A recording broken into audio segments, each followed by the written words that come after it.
In 1999, on a warm Houston night, the Huntsville detention facility buzzed with its usual metallic echoes. But inside cell block C, Miguel L. Ray Ramirez sat in a calm so controlled it felt real. He was one of Texas's most feared drug kingpins, a man whose cartel money flowed like a river and whose influence had already seeped into the cracks of the prison walls. For 3 long months, Miguel had been quietly building an escape plan so perfect, so mathematically precise, that not a single alarm would sound when he finally walked out. No weapons, no running, no violence, just pure manipulation of a system he understood better than the people who ran it. 2 guards had already been bought, their loyalty purchased with envelopes thicker than their monthly salaries. A prison records clerk had been slipping false data into the system, slowly replacing Miguel's identity with a new one crafted by an outside fixer-man, who forged federal documents so flawlessly they passed scanners, signatures, and database checks.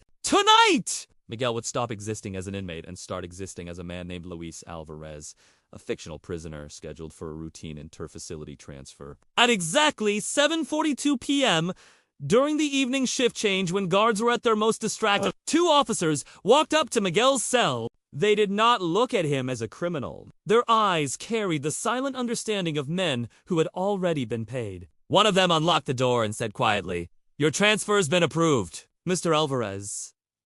Miguel took the fresh transfer jumpsuit they handed him, changed calmly, and stepped out of the cell with the confidence of someone who belonged there. As he walked down the corridor, door after heavy steel door opened with electronic beeps, each one controlled by guards who either didn't he know or didn't he care who he truly was. Every checkpoint stamped, signed, or glanced at his paperwork without hesitation. The forged documents listed him as a low-risk inmate being moved for administrative reasons. And because the system trusted its own paperwork more than its own people, no one questioned it. Miguel kept his posture straight, his eyes forward, his heartbeat steady. He knew that running or panicking would draw attention, but walking like he was meant to be there made him invisible. When he reached the final gate, an older guard with decades of experience scanned the papers slowly. Miguel felt the first flicker of danger as the man squinted at the signature. But after a moment, the guard simply yawned, stamped the file, and buzzed open the last barrier between Miguel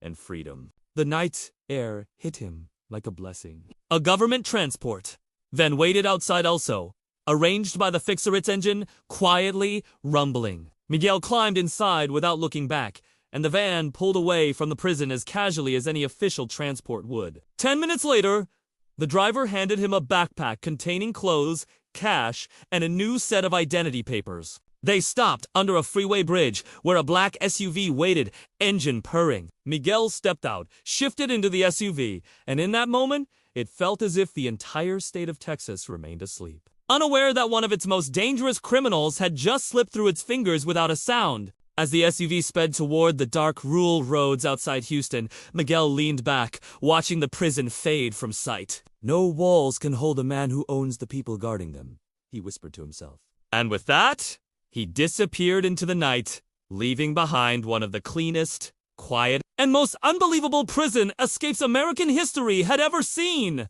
Thanks for watching. If you found this story fascinating, don't forget to like and subscribe for more incredible tailies.